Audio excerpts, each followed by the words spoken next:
The entire iPhone lineup now starts at 256 gigabytes, and the price hasn't changed. That alone already shows Apple's sincerity. Right now, I just finished watching Apple's fall product launch. This year's iPhone really brings massive upgrades, probably the biggest jump since the iPhone 12. Let's start with what everyone cares about most, the iPhone Air. The promo video opened by saying this is the iPhone built for the future. It has a 6.5-inch display and is only 5.6 millimeters thick, nearly as slim as the iPad Pro. The material was unexpected polished titanium alloy.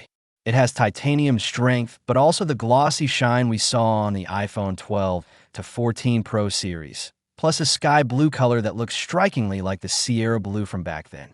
Apple basically combined the most beautiful elements of the past 3 generations into one. They've really taken titanium to the next level. Performance-wise, the iPhone 17 Air debuts the A19 Pro chip, and the big highlight is the GPU.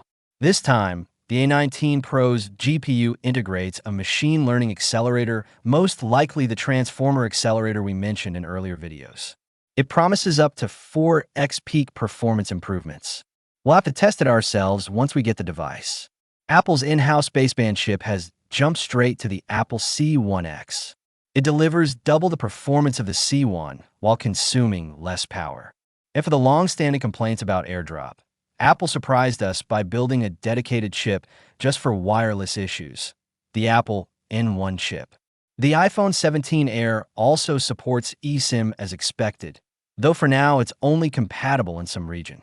Still, something is better than nothing. And the price?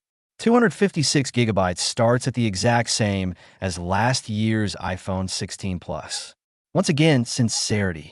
If the Air is all about thinness and portability, then the Pro series is purely about performance and imaging. The new design language is beautiful. The use of aluminum alloy and a VC vapor chamber boosts heat dissipation to 20 times that of titanium. This might be the best cooled iPhone ever. I can't wait to see how the A19 Pro performs in the Pro models. VC vapor chambers are a very mature technology, but I have to say, Apple's animation made it look fun. On imaging, all 3 cameras are now 48MP. With a new deco design, the internal space has been massively expanded. It almost feels like Apple just let loose this time. The telephoto lens is now a 4x optical zoom, but because it's 48MP, it can crop down to deliver 8x zoom, an equivalent of a 240mm lens. The front camera also got a huge upgrade. It uses a square sensor, which means when you hold the phone vertically, you can still shoot horizontally framed photos. I think that's a really clever design. The standard iPhone 17 finally gets 120Hz and upgraded ultra-clear glass. Imaging upgrades are also impressive.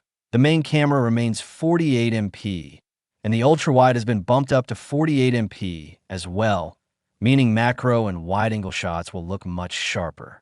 But now, with the iPhone Air priced so reasonably, it feels like a true upgrade to the Plus. One last detail on iPhone cameras, there's a hidden bonus feature, Genlock. It supports automatic multi-camera synchronization, which makes effects like bullet time much easier to film. But beneath the surface, Apple is betting on 3D Gaussian tech. This is already very mature in academic circles. We'll cover it in depth in another video.